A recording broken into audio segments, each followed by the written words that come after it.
Hello, shalom. Nina ujumbe kwa ajili ya watumishi wa Mungu nyote mlioko Tanzania. Naomba nisome neno la Mungu kabla ya ujumbe huo kutoka kitabu cha Ezekiel sura ile ya 3 mstari wa 14. Ezekiel sura ya 3 mstari wa 14 na kuendelea. Mstari kama 3 hivi. Mwanadamu, nimekuweka kuwa mlinzi wa nyumba ya Israeli. Basi sikia neno hili litokalo katika kinywa changu, ukawape maonyo haya yatokayo kwangu. Mwambiapo mtu mbaya, hakika utakufa, wewe usimpe maonyo, wala husemi na huyo mtu mbaya, ili kumuonya, kusudi aache njia yake mbaya na kujiokoa roho yake. Mtu huyo mbaya atakufa katika uovu wake, lakini damu yake ndaitaka mikononi mwako. Lakini ukimuonya mtu huyo mbaya, wala yeye hauachi ubaya wake, wala njia yake mbaya, atakufa katika uovu wake, bali wewe umejiokoa roho yako.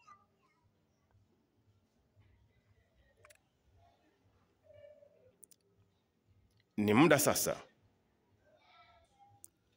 kama mwezi mmoja unakaribia, nimeonyeshwa mara mbili juu ya taifa letu la Tanzania, na kusudio langu sio kurudia nilichokionyeshwa. Maadamu ukitaka kufuatilia, utafuatilia katika mtandao, utakiona nilichoonyeshwa, maana kiko wazi. Lakini mara ya pili nikaonyeshwa pia kitu ambacho si kizuri. Ndiyo, najua tunalo tatizo sana katika Tanzania, na si Tanzania tu, la watu kumzoelea Mungu, kuzoelea habari za Bwana. Haidhuru, maadamu tunachokionyesha tunakisema. Iko siku moja watu watajua kwamba hakika Mungu anasema, yatakapokuwa imetimia mambo haya. Sasa ninachotaka kusema ni nini kwa watumishi wa Mungu tulioko hapa kwetu nchini Tanzania? Kuna vitu na vitafakari sipati majibu yake sana.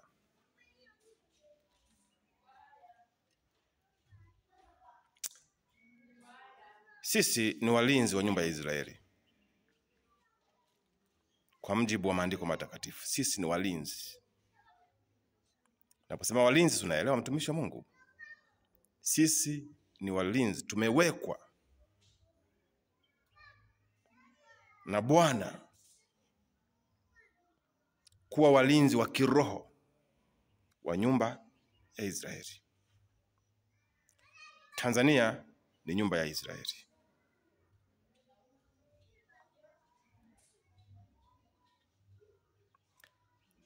Kwa vile tuko walinzi, tunayo nafasi kubwa ya kutoa taarifa, ya kushauri, ya kutamka kwa boss tunayemlindia,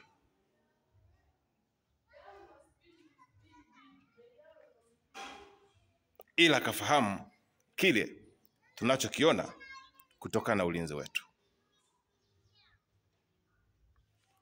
Bosi naye msema huyu yuko katika sehemu kuu mbili. Moja, kwa vile sisi ni walinzi wa kiroho, basi tunamwambia Baba yetu wa mbinguni ya kwamba katika ulinzi wetu kuna hili na hili na hili tunaliona, ili bosi wetu huyu Mungu mwenyewe aweze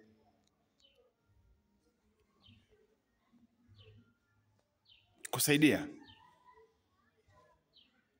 kutokana na taarifa tunazompatia bosi wetu.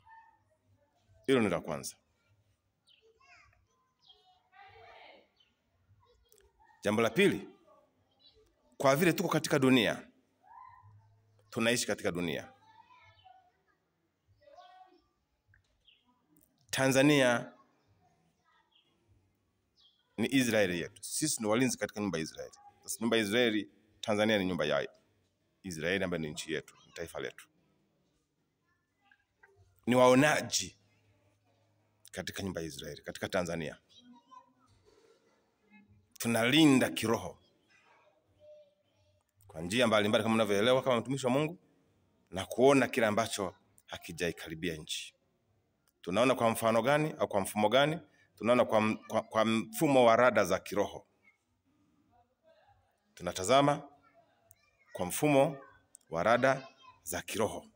Nadhani hapo mnaelewa vizuri. Sasa baada ya kumwambia baba, bado jambo la pili, tunayo nafasi ya kusema, kutamka, kushauri na kueleza kile ambacho Mungu anatuonyesha juu ya taifa letu la Tanzania.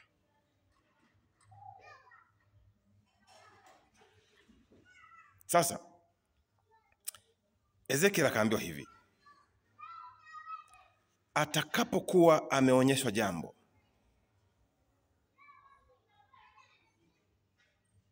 linalomhusu mtu mwovu. Sasa mtu mwovu sio uovu wa kidhambi sana. Uovu ni pamoja na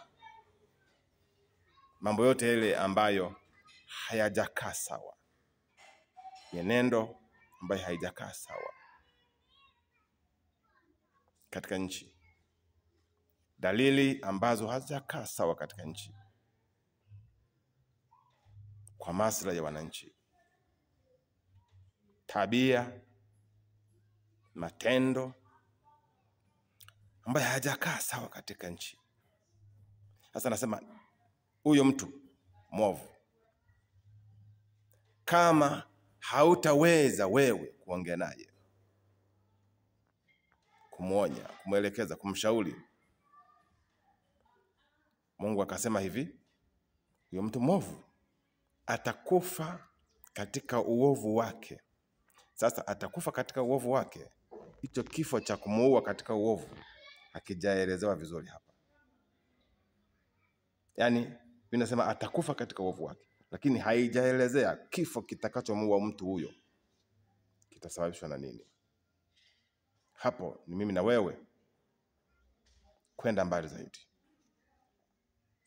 Kwa atakufa katika uovu wake, lakini damu yake nitaitaka mikononi mwako, kwa sababu wewe mlinzi wa nyumba ya Israeli hujasema, hujawa wazi,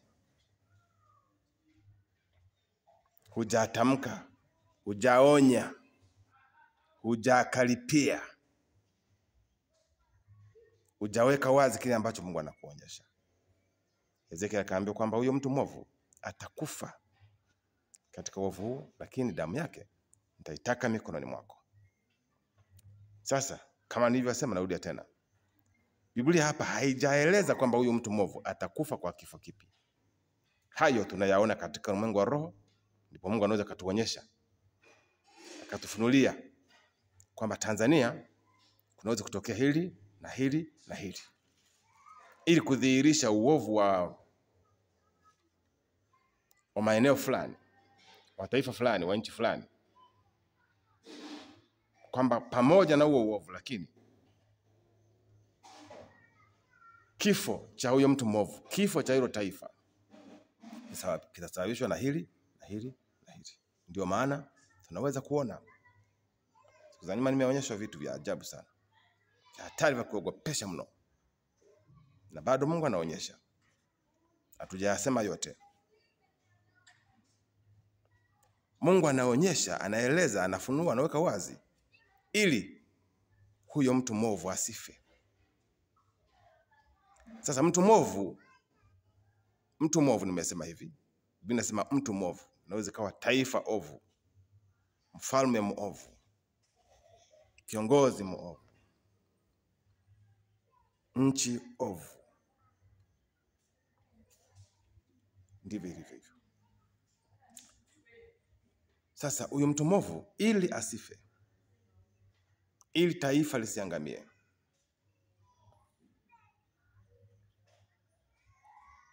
anao wajibu wa kufanya. Baada ya kuambiwa, baada ya kuelezwa, baada ya kuwekewa wazi, wajibu wake ni kutii na kutengeneza. Kutii na kutengeneza, kurekebisha, kubadilika, kurekebisha yaliyokwisha kwenda kombo, kubadilisha yale yaliyokwisha kuharibika. Si kung'ang'ana, kunyamaza kimya, kupuuza na vitu vya namna hiyo. Kupuuza kunaleta hatari. Kupuuza kunaleta hatari. Na hatari haiwezi kutokea bila Mungu kuifunua. Ni kama hivi sasa Mungu anavyofunua, atuonyesha kinachokuja mbele. Anatuonyesha kinachokuja mbele, linaloweza kutokea mbele katika taifa letu. Dalili zipo. Mitambo yetu, rada zetu za kiroho zinanasa. Rada zetu za kiroho zinanasa viashiria vibaya. Ikichukuliwa kwamba ni mchezo, ikichukuliwa kwamba ni vya kwao, ndivyo wanavyofanya, ndio ya kwao. Maandiko yanasema hivi, yule mtu mwovu atakufa katika uovu wake. Endapo ataambiwa na akapuuza, akachukulia poa, atakufa katika uovu wake, na damu yake itakuwa juu yake. Damu yake itakuwa juu yake. Sasa nimeanza kwa kusema kwamba nina neno juu ya watumishi wa Mungu mlioko Tanzania, tulioko Tanzania. Neno ni hili. Pata muda utasoma hapa, tunayajua maandiko haya matakatifu. Neno ni hili. Nimshukuru Mungu sana kwa ajili ya taifa letu la Tanzania kwamba tuna serikali sikivu na serikali yenye upendo. Sikivu na serikali yenye upendo kwa watu wake. Kwa nini nasema haya? Tunapokuwa tumepata nafasi ya kuwaalika viongozi wa serikali katika mambo yetu ya kidini, serikali wasikatae wakafika, huo ni upendo mkubwa sana kwa serikali. Serikali nayo wajali watu wake, nayo waheshimu watu wake na kuwathamini watumishi wa Mungu. Lakini serikali hiyo hiyo inaweza ikafikia hatua ikatushangaa au ikawashangaa endapo inapokuwa imefika katika mambo yenu, wanakuja wakitarajia kwamba mna jambo nyeti la kuishauri serikali.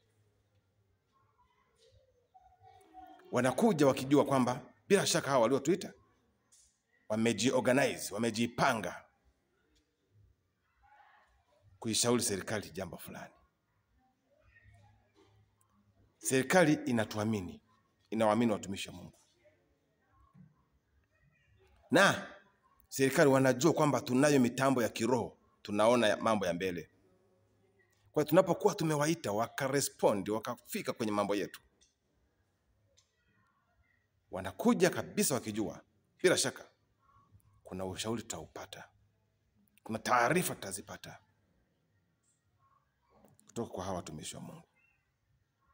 Ajabu ni pale ambapo serikali imefika kwenye mambo yetu, kwenye shughuli zetu, kwenye uzinduzi wetu, kwenye mambo mbalimbali tunapokuwa tumeyafanya. Serikali imefika, waandishi wa habari wapo, maafisa usalama wapo na kadhalika. Nyinyi au sisi viongozi wa dini, badala ya kutoa kitu ambacho ni cha kuisaidia serikali, badala ya kusema, badala ya kuachia jambo ambalo ni la kuisaidia serikali, la kuionya serikali, kuitahadharisha serikali, jambo ambalo tumeliona katika mitambo yetu ya Roho Mtakatifu, katika rada zetu za kiroho, badala ya yale mambo kuwa wazi na kuishauri serikali kwa umoja wetu, tukasema jambo juu ya serikali kwa nia njema, kwa upendo, kwa heshima zote juu ya serikali yetu, inakuwa ni kituko, ni ajabu sana, mpaka kuishangaza hata serikali kama jukwaa hilo mnalitumia kupashana nyinyi kwa nyinyi. Natumia neno kupashana. Yaani serikali iko hapo, wamekuja kwa heshima zao, wameacha majukumu yao, wanakuja kuwasikiliza, wakitegemea kwamba hao watu wana kitu cha kuishauri serikali. Badala yake mnaanza kuachia mipasho, mkipashana, mnakaripiana, mnaonyana, mnadhalilishana, mnalana mbele ya serikali. Mnadhalilishana mbele ya serikali. Mnarushiana mipasho mbele ya serikali.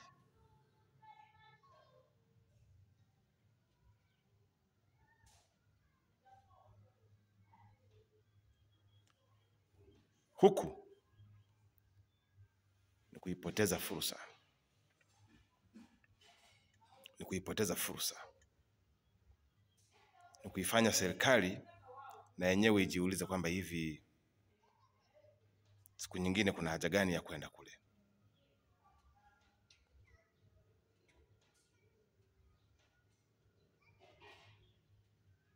Baya zaidi, labda amekuja mtu ambaye ni kiongozi wa serikali, lakini pia ambaye si wa dini yenu. Huyo kiongozi alitamani apokee vitu vizito vya kuishauri nchi, vya kuishauri serikali, vitu vizito, jumbe nzito za kuishauri serikali. Badala yake anapokea, anaona, anashuhudia mipasho.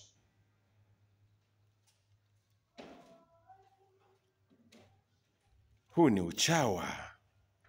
Watu wanatumia neno uchawa, na mimi nitumia neno hilo. Huu unakuwa ni uchawa au ni nini? Unakuwa ni uchawa au ni kitu gani? Ni kutokuelewa nafasi zetu tulizonazo kama walinzi juu ya nyumba ya Israeli, ni kutokulitambua au ni uchawa? Narudia neno hili mara ya pili.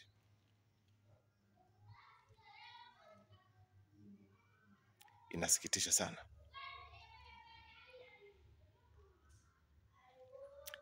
Kama watumishi wa Mungu, hali hii ikiendelea kuwa hivi, iko siku taifa hili litakapoingia kwenye changamoto kubwa, damu za Watanzania zitadaiwa mikononi mwenu, watumishi wa Mungu. Damu za Watanzania zitadaiwa mikononi mwenu, watumishi wa Mungu. Kwa nini? Kwa sababu mliona hamkusema. Mliona hamkusema, hamkusema. Hamkutahadharisha, hamkuonya, hamkukaripia, hamkushauri. Mkafanya uchawa. Viko viashiria vingi sana vya machafuko katika taifa letu la Tanzania. Na nyinyi mnaona kuchukua hatua ya maombi ni jambo jema, lakini haitoshi kama hatuwezi kuishauri serikali, kama hatuwezi kusema. Kuchukua hatua ya maombi haitoshi kama hatuwezi kuchukua hatua ya kusema na kuishauri serikali pale ambapo tunakuwa tumepata fursa ya kukaa meza moja nao, kaa meza moja na serikali. Ningeshauri nyie mnaopata nafasi na fursa ya kuwa karibu na serikali kwa njia moja au nyingine, kaa nao kama inavyotokea hivi. Hiyo fursa isichezewe tena. Hizo fursa zisichezewe tena. Ni ushauri wangu kwa nia njema. Jambo la pili,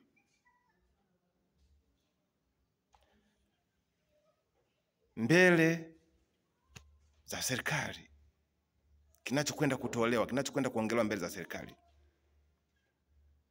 siku nyingine kisitoke kwenye akili ya mtu mmoja. Yaani tusichukulie kwamba tunapokuwa tunahubiri makanisani, unajua ukimwalika mtu kuhubiri kanisani huwezi kumwambia kwamba uhubiri hivi na hivi na hivi. Sisi tunasema tunaongozwa na Roho wa Mungu. Sasa hicho kitu tukitofautishe na mnapokuwa na viongozi wa serikali.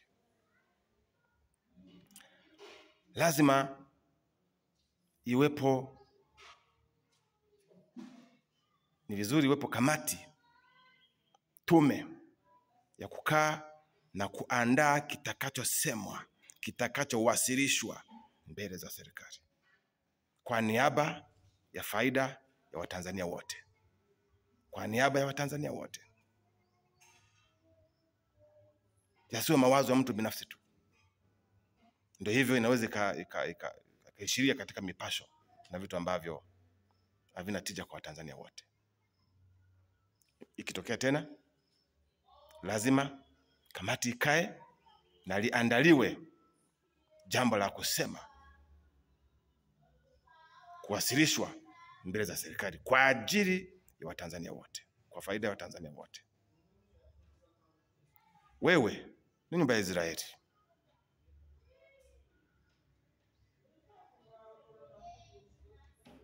Mimi ni nyumba ya Israeli. Taifa ni nyumba ya Israeli. Kwa hiyo mlinzi ni mimi, ni wewe. Wewe ni mlinzi wako binafsi, mimi ni mlinzi wangu binafsi, lakini taifa mlinzi wake ni mimi na wewe. Sisi ni walinzi wa nyumba ya Israeli. Tuwe tayari kulinda na kutoa taarifa kwa Baba na kwa serikali. Huo sio uhasi, ila ni uwazi na ni ushauri kwa nchi yetu na kwa serikali yetu. Hakuna anayeweza kusema kwamba huyu mtu ni mbaya, hapana. Ila wataona kwamba hawa watu ni wanaofahamu. Mungu ibariki Tanzania. Mungu abariki viongozi wa kiroho. Mungu ibariki Afrika. Shalom.